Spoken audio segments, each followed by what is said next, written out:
it's me, Julie. So, for today's video is I'm gonna teach you guys kung paano ba gawin yung gantong klaseng story. Kasi trending siya ngayon sa mga story natin sa Facebook, sa TikTok, eto.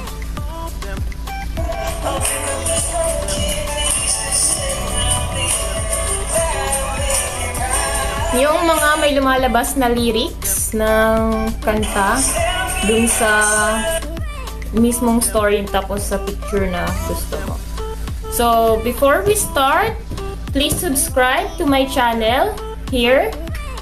And don't forget to click the ring button para lagi kayong updated sa mga video namin. So, eto na guys, start na. Turuan ko na kayo.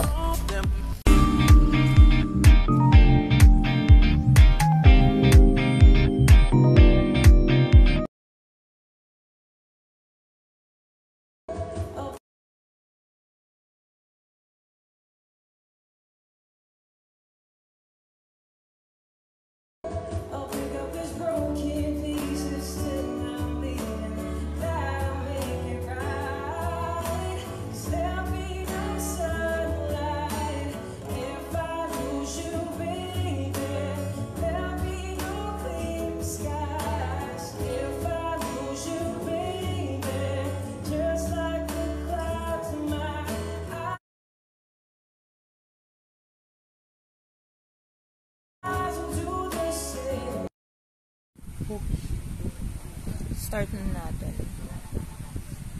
Facebook. Tayo sa story. Ayan. Ito, ginamit ko yung Facebook ni Jason sa tutorial. So, first is, click natin yan. Nakuha ko to sa TikTok. Ang galing niya kasi kumanta. And then, punta tayo doon sa stickers.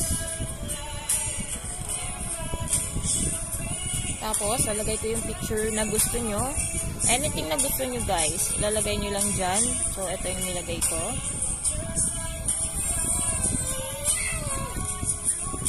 Yan. Tapos, kapag okay na siya, click nyo to. Itong CC caption.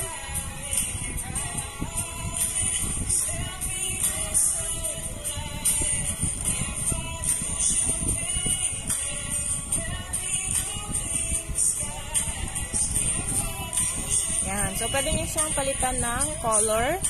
Click nyo lang to. Yan. Dito. So, yung blue, green, orange. Oops. Wait lang. Na-click ko yung photos. Hindi kasi siya naka-crop. Pwede nyo din siyang palitan ng lyrics. Kasi minsan, iba yung lyrics niya dun sa iba yung lyrics na lumalabas. So, pwede nyo siyang palitan kung sakaling mali. Palitin ko lang guys, ha?